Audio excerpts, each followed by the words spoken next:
This just came from Razer. Let's open it up.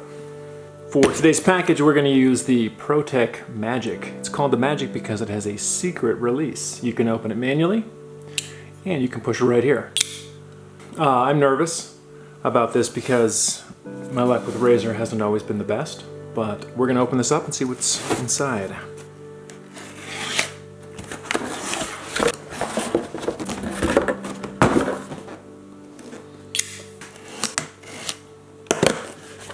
Welcome to the cult of Razer. I've been part of this cult for a while. My experience has been mixed, but I like to try out each one of their laptops, so this one is no exception. That is a sexy little box. Kind of dig that. Very thin, minimalistic.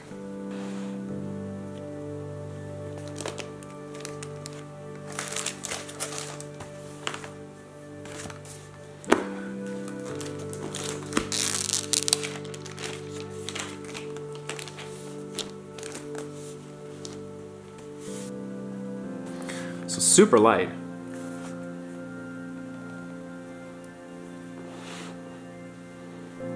The touchpad has been brought back down into the lower area, and it's lost its buttons. Now it's got integrated buttons in the trackpad. Look at the bezel on that though. That's a nice thin bezel.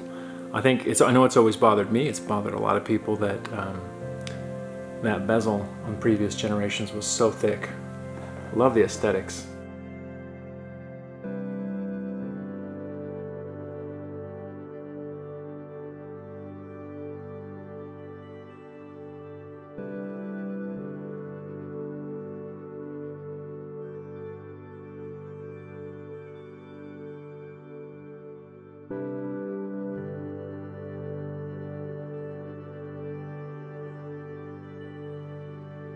Okay, while this gets ready, we'll take a quick look over here. This is the box that the AC adapter comes in. So this adapter is a little smaller, I think, maybe a little thicker, but narrower than the one for the Pro. This is like my wife. It's taking a long time to get ready. Got it plugged in, and so far,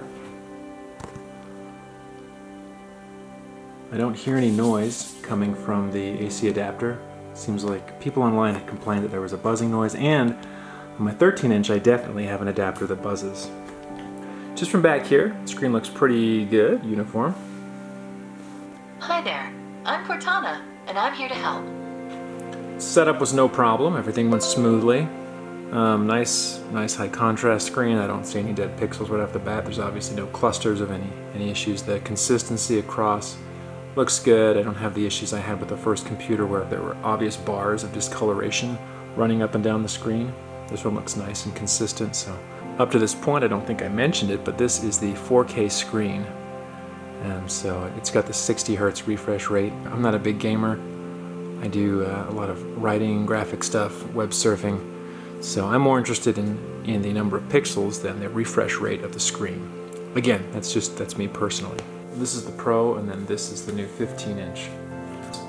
There's a huge difference in the size of the chassis, but when you lift this up, the screen isn't actually that much smaller. I guess it's a 15-inch screen versus a 17-inch screen, so it's not that big of a difference. And the resolution is the same. The color temperature on this is a little bit warmer. This one's cooler.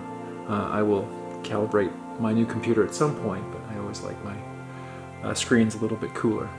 As far as consistency goes, this one's pretty even. You can still see some background dirty spots, but it's not a big deal.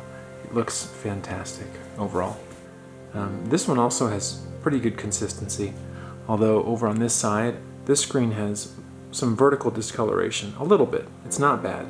And then it also has some dirty spots in the background, but I've been very happy with this screen. And this new screen looks like it's going to be pretty good as well.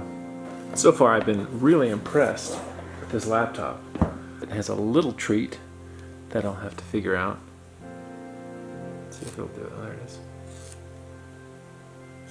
Sounds like there's a screw loose in there somewhere, so I'm gonna take the bottom off. I gotta clean that off. This is embarrassing. Okay, ignore the fingerprints. That's how these things are. Here's the dealio. Since I've got to pull the back of this off to get that screw out, I'm just going to go ahead and I'm going to make some upgrades. I need a terabyte in this laptop, so I've got a Samsung 970 EVO. I really wanted to get two, but I just can't justify it. I've never needed more than one. We're also going to upgrade the RAM to 32 gigs. One thing I like about this laptop is that you can upgrade it. You can upgrade the hard drive, you can upgrade the RAM. So we're going to go the full 32. Let's get this thing opened up and make the swap.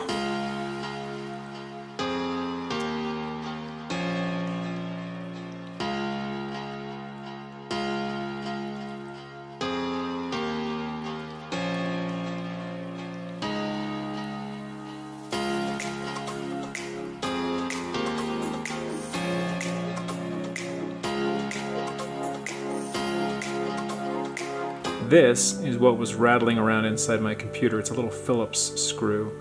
And I poked around and I don't see anywhere that it fell out of, so I'm thinking maybe it was just dropped in there by accident during the assembly.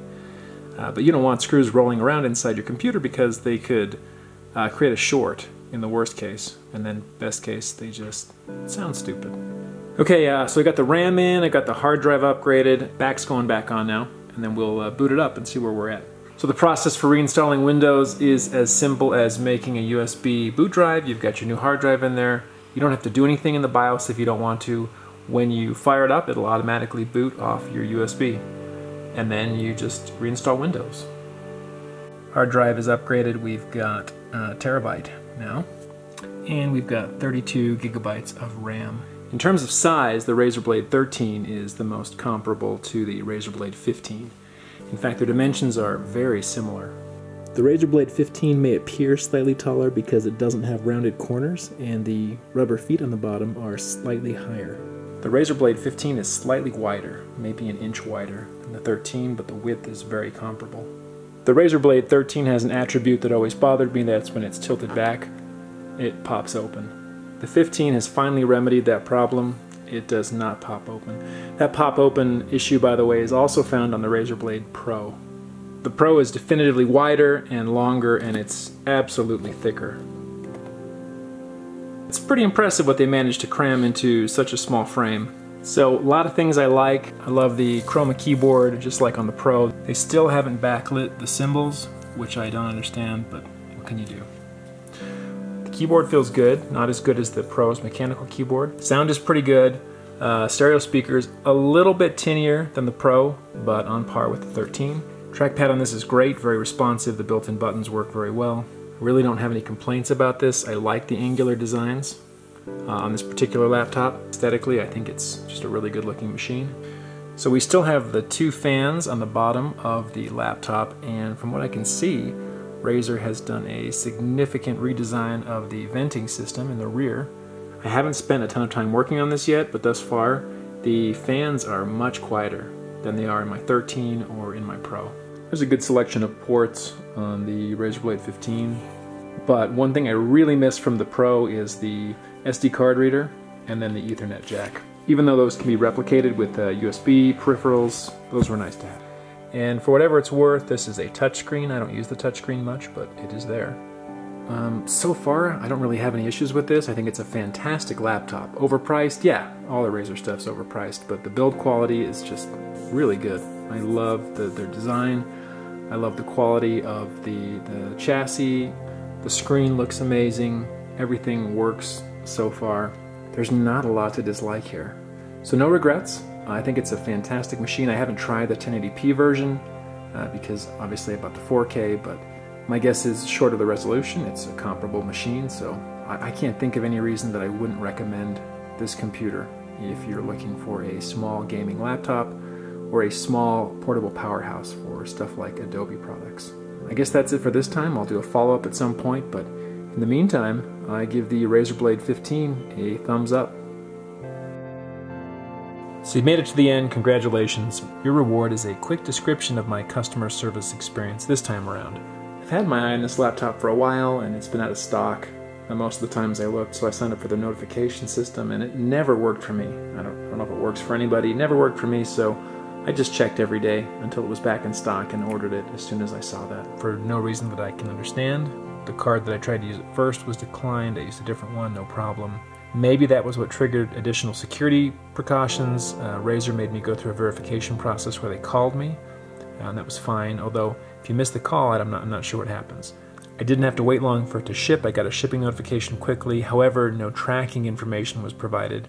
I think it took 2 days to arrive, but I wasn't sure what day it was going to come, so I happened to be home. That was nice. Nothing major this time around, but still not as smooth as it could have been.